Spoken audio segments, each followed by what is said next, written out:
জীবন পাবে কিয়ামত পর্যন্ত যতদিন কবরে থাকবে ততদিন পর্যন্ত আহার চলে একটা সন্তান দোয়া করবে ততদিন পর্যন্ত আপনার কবরে যাবে সুবহানাল্লাহ। আর ওই সন্তান যে হাসি মাটির ডিপ করে ওই সন্তান যদি নিজে গান বাজনায় যায় ওই সন্তান যদি নেইবার পুরানো কালী চুল কেটে বেড়ায় অবশ্যই আপনার কবরে গিয়ে হবে বলেন তো।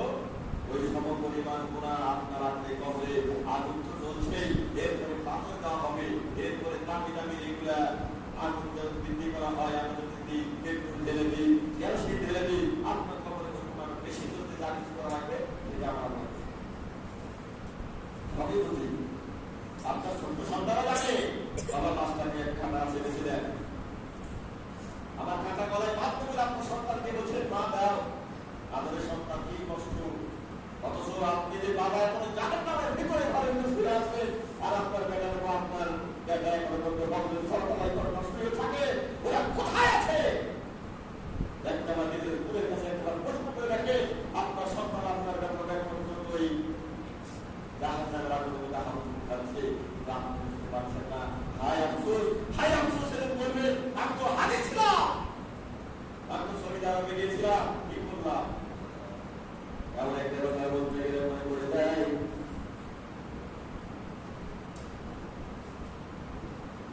একজন বড় আলেম ছিলেন আব্দুল্লাহ বিন মুবারক, তিনি নামেন সৌদি আরবে হজ করতে যাবেন। এমন সময় দেখলেন যে বাড়ির পাশে এক গরিব মানুষ, তিনি দেখতে পান না, করতে পারেন না, বাড়ির পাশে একটা মরা গরু পড়ে আছে।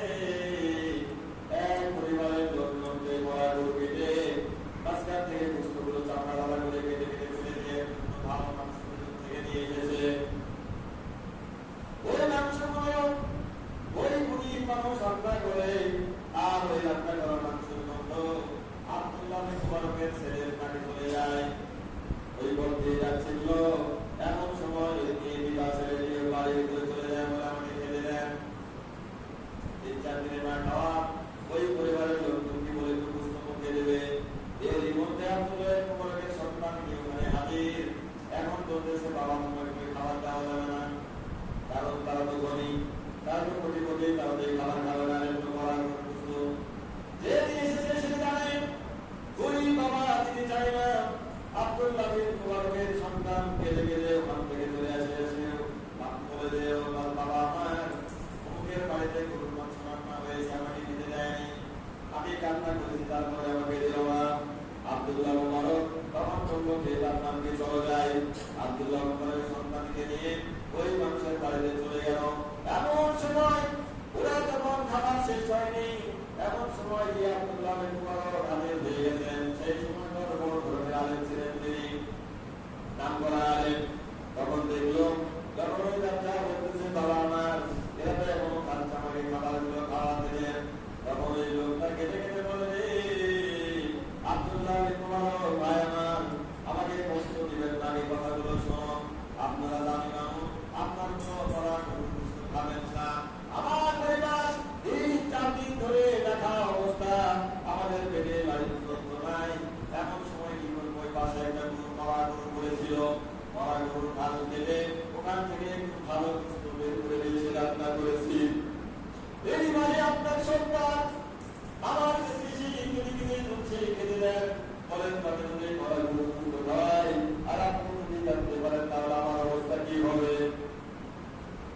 আব্দুল্লাহ মুবারক চোখ দিয়ে গেছেন, চোখের পানি ঝরে দিয়ে তাকে জড়িয়ে ধরে বলছেন ভাই আমার, আমাকে ক্ষমা করে দিও, আমাকে মাফ করে দিও, আমি বুঝতেই পারিনি এইবারে আমি হজে যাবো বলে টাকা জমাতে চেয়েছিলাম।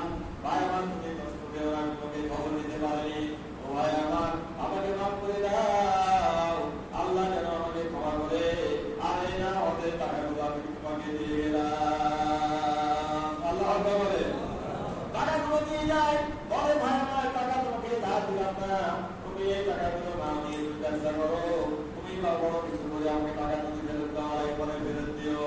আব্দুল্লাহ